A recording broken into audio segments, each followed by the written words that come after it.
ASUS have made their SCAR gaming laptop bigger and better than ever this year with a new 18-inch version. This new model has a matte black metal lid with RGB backlit ROG logo. There's also an RGB light bar on the front, which wraps around some of the left and right sides, and one on the back just in case that's not enough. The interior is a smooth plastic with a translucent finish towards the back, so you can see some of the insides. Fingerprints show up, but they're not super obvious thanks to the anti-fingerprint coating. There's hardly any keyboard flex, it feels very well built, and the metal lid doesn't flex much either. The hinges look small, but they're smooth to open and felt sturdy. There was a little screen wobble when typing hard though. There's a translucent bit of plastic on the back, which you can take off and replace with a solid grey piece that comes with it. It's held on by magnets, and you could paint it for a custom look. There's a part on the front that sticks out, making it easy to open up with one finger. It's slightly larger in all dimensions compared to last year's SCAR 17. It's bigger than Razer's Blade 18, but not as big as MSI's Titan. The laptop alone weighs 2.9 kilos or 6.4 pounds, increasing to 4 kilos or 8.8 pounds with the 330 watt power brick included. The brick is fairly big, but not as large as what MSI are using with their Titan. My SCAR has Intel's top-end Core i9-13980HX processor, Nvidia's RTX 4090 graphics, 32 gigs of memory, and an 18-inch 240Hz screen with G-Sync. But you can also find lower spec options for less money with the link below the video. Unlike older SCAR laptops, ASUS have finally added a camera in 2023. It's only 720p and does not have IR for Windows Hello Face Unlock, but hey, it's something. Here's how the camera and microphones look and sound, and this is what it sounds like while typing on the keyboard. And as you can see, there is a little bit of screen wobble while doing this. The chiclet keyboard has customizable per key RGB backlighting. However, it does not light up all of the F keys, so you can't see the F10 bit in a dark room. The lighting looks a bit patchy and isn't super bright. There are 3 levels of key brightness, which can be controlled with the F2 and F3 shortcuts, while the Aura key next to it cycles through 5 basic effects. There are more effects and way more customization available through the included Aura Creator software though. The small right shift might annoy some, but I only use the left one. There are extra keys above on the left for adjusting volume, muting the mic, changing performance modes, or opening Armory Crate. ASUS's software for managing the laptop, but you can also customize these as macro keys to do different things. The keyboard has 2mm of key travel, and I like typing on it more compared to the recent Blade 18. There's just a more tactile feel here.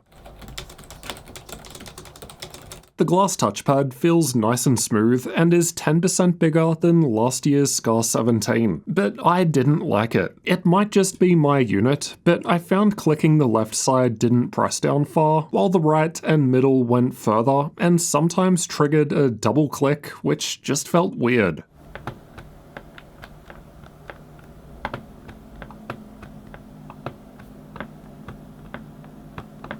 My girlfriend didn't notice this and found it fine though, so your mileage may vary. The left side has an air exhaust vent, the power input 2.5 gigabit Ethernet facing the right way, HDMI 2.1 output, 2 USB 3.2 Gen 2 Type-C ports, but only the one closer to the back has Thunderbolt 4 support, and a 3.5mm audio combo jack. The right side has 2 USB 3.2 Gen 2 Type-A ports and an air exhaust vent. The Keystone NFC chip found in older SCAR models has been removed. There are not any ports on the back anymore because the whole thing is now a heatsink. The Type-C port closest to the front supports 100 watts of Type-C charging, and both Type-C ports have DisplayPort support connecting directly to the Nvidia graphics whether Optimus is on or off. This goes for the HDMI 2.1 port as well, and we confirmed this can run a 4K screen at 120Hz 12-bit fit with G-Sync. Getting inside requires unscrewing 11 Phillips head screws. The ones down the front are shorter than the rest, and the front right corner doesn't come out. It instead lifts the panel up to help you get in. I still needed some pry tools to open it though. I'll leave a link to the ones I use below the video. ASUS have finally updated the ribbon cable design found in older SCAR laptops. The light bar still connects to the motherboard with cables, but the light bar itself isn't on the bottom panel. Once inside, we've got the battery down the front, 2 memory slots in the middle, the included SSD in the right M.2 slot, and a spare secondary M.2 slot on the left, which sits on top of the Wi-Fi 6E card. Wi-Fi speed wasn't quite as fast as many other laptops, including ASUS's SCAR 17 SE from last year with the same Wi-Fi card. But at over a gigabit, it's still plenty fast. Both PCIe Gen 4 M.2 storage slots had no problems fitting a 4TB double-sided SSD. The speeds from the 1TB drive that came installed were excellent. ASUS sells the SCAR 18 with DDR5 4800 memory. However, Intel's HX processors should also be capable of running DDR5 5600. I installed a 5600 kit, however it ran at 4800, and I didn't see any options in the BIOS to adjust the memory. And my 5600 kit claims that it can do it with JEDEC rather than XMP. The upgradability score was half a point higher compared to older SCAR laptops, as I took half a point off ease of access for the ribbon cable design. But now that's fixed, and we've still got 2 RAM slots, 2 SSD slots, removable Wi-Fi, and a design that helps make opening easier. The SCAR has a quad speaker setup with 2 tweeters and 2 woofers. It sounds excellent for a gaming laptop, clearer than last year's SCAR 15 and 17. There's some nice bass, but I found them to start sounding tinny at 70% and higher volume, with some noticeable vibration in the palm rest area. The Latencymon results were looking good. It plays this sound by default on boot.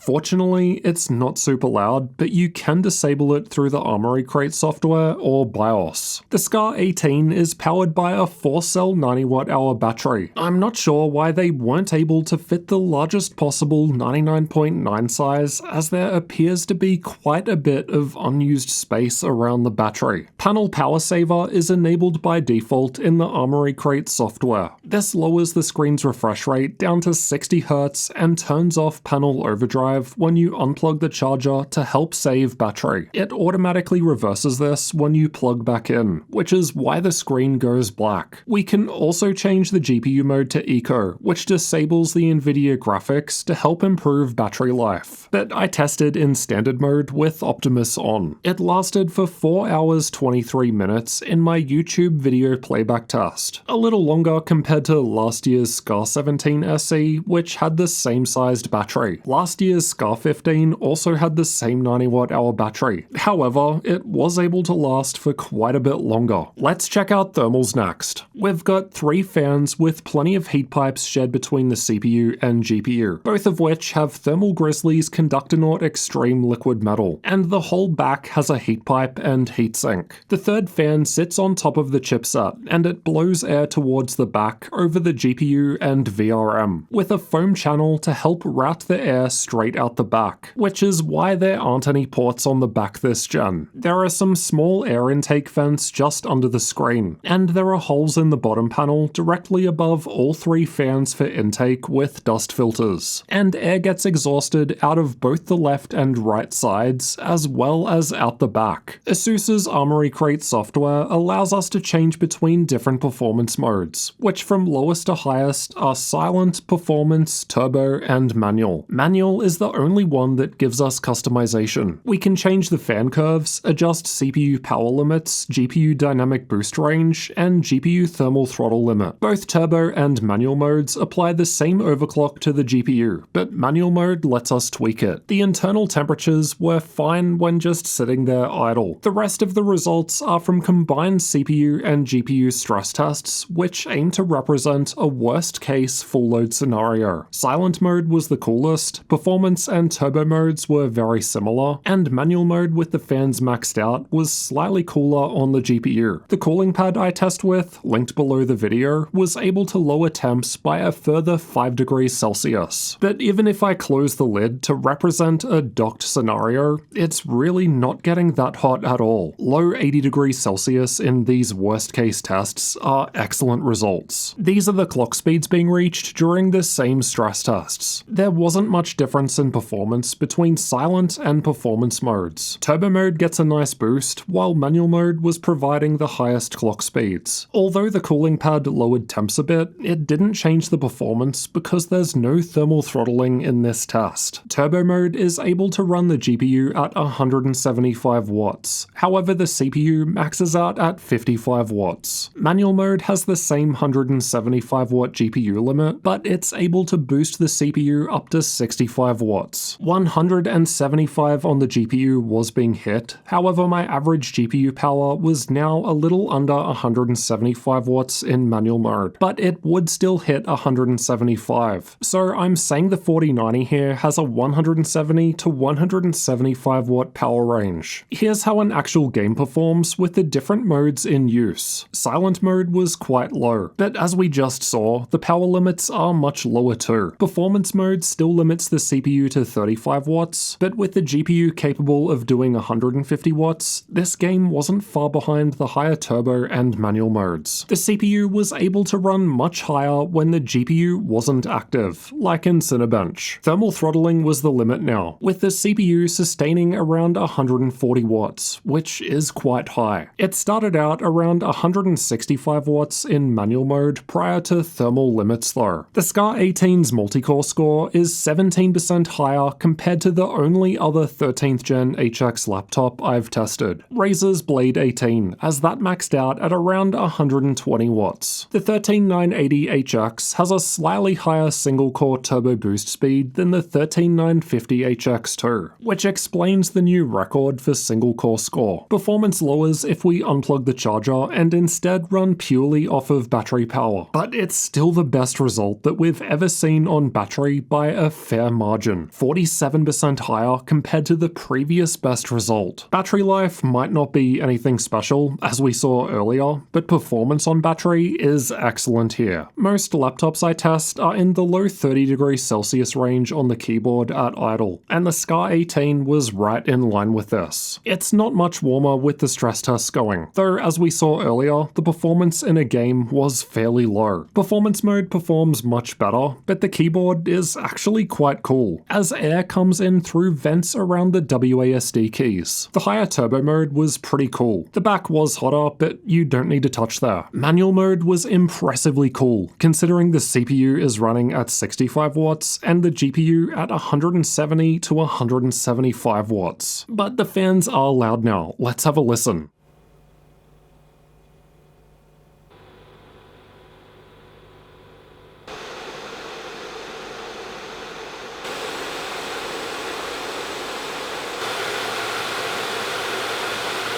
The fans were quiet, but audible most of the time when sitting there idle, but they would turn off completely sometimes. Silent mode with the stress test going was still fairly quiet, and then higher modes got louder as you'd expect. Manual mode with the fans maxed out was actually fairly loud, but given the internal temps were quite cool, you could definitely lower this without issue. There was some GPU coil whine, but I only noticed it in silent mode right as I started the stress test before the fans kicked in, but I didn't actually notice it with the fans running. Just before we get into the game benchmarks, we need to check out this new 18-inch screen, as that's what you're going to be staring at when playing games. Unlike last year's SCAR, it's 16 by 10 now, so there's more pixels vertically, and I think it looks great. The SCAR 18 is available with either the 2560 by 1600 240Hz screen I've got, or a lower 1920 by 1200 165Hz option. It's got advanced Optimus,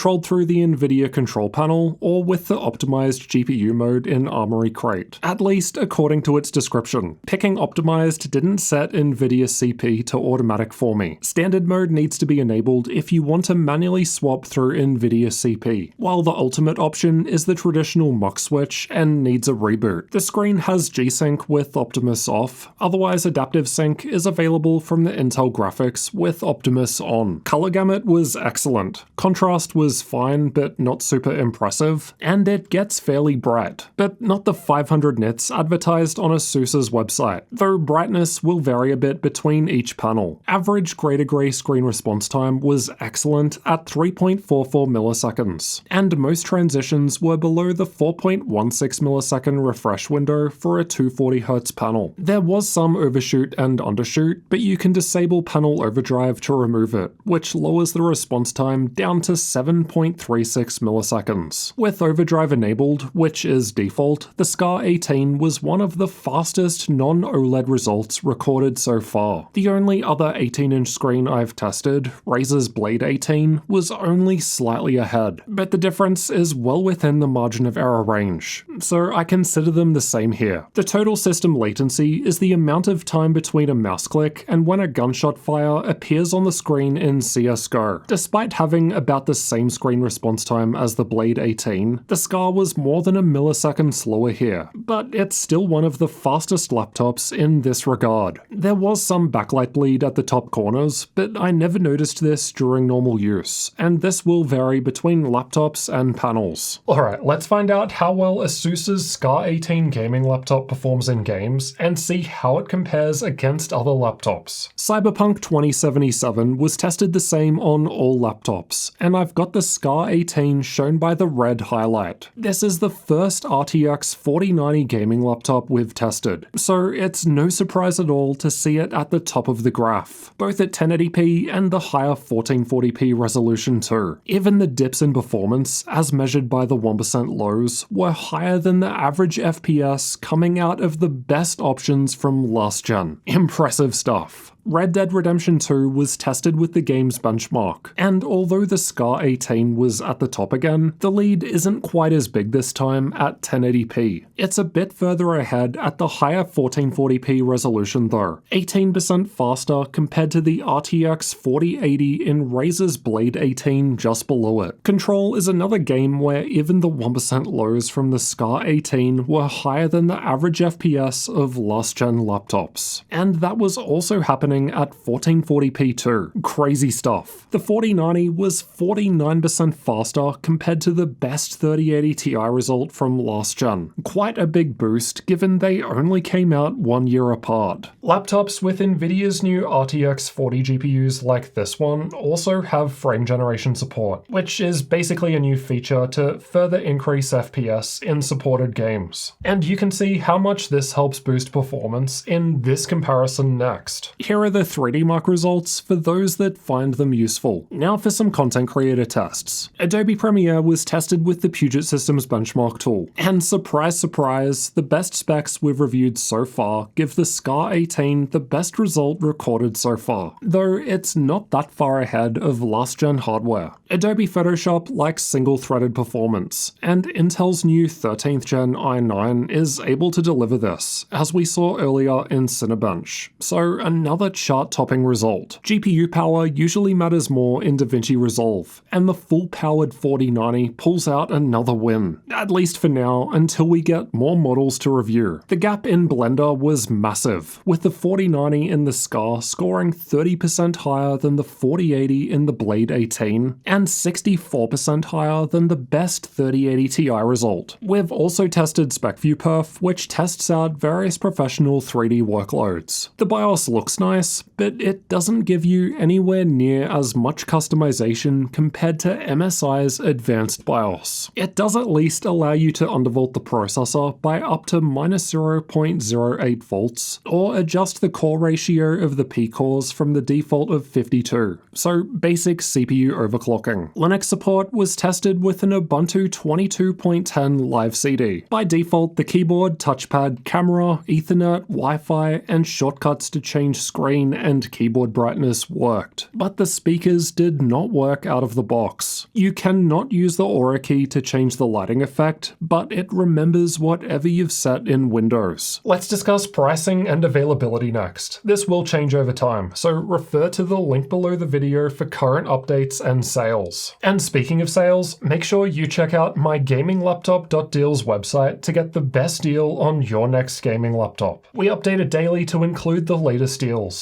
At the time of making this video in February 2023, the SCAR 18 with same specs on Newegg goes for $5,200 US, so $100 less than MSI's Titan GT77. But this is just with one random reseller on the marketplace. The RTX 4080 Strix G18, which is similar in many ways, is on Best Buy for less than half that price. It's currently out of stock, but again, check the link below the video to see current availability. All things considered, I think that ASUS's new SCAR 18 is a great gaming laptop. The only things that I didn't like were the weird touchpad issue, but hopefully that's just mine. I'm not sure why I wasn't able to run DDR5 5600 memory. Technically, Intel's HX platform can do it, but to be fair, ASUS don't actually list support for it anywhere. And the battery life wasn't that impressive, though I suppose that's not too unheard of from a large and powerful gaming laptop. But performance while running on battery power was surprisingly excellent. All measured forms of performance when plugged into the charger were amazing for that matter. But this is the first 13980HX and RTX 4090 laptop I've reviewed, so we'll have to wait and see how other models compare. I've actually got MSI's Titan GT77 coming very soon. The thermals in the SCAR were impressive. All that high-end performance while the keyboard felt cool and internal temps barely got to 80 degrees Celsius. I guess that's just something that's possible with the larger 18-inch design. The bigger screen also looks great. There's finally a camera now, the speakers are improved, and the ribbon cables for the front light bar can't be broken anymore when you open it up to upgrade. So some nice improvements from this year's SCAR 18 compared to previous SCAR laptops. And from what I've seen so far, it looks like the RTX 4080 version might actually offer pretty good value compared to other laptops with that GPU. But again, only time will tell, and you'll have to check out those links below the video for updated prices. Check out this video next to find out how the RTX 4090 laptop GPU compares against the best from last gen, the RTX 3080 Ti. I've compared both in 25 games at 4K, 1440p, and 1080p resolutions to show you just how much better this year's hardware can be. So I'll see you in that one.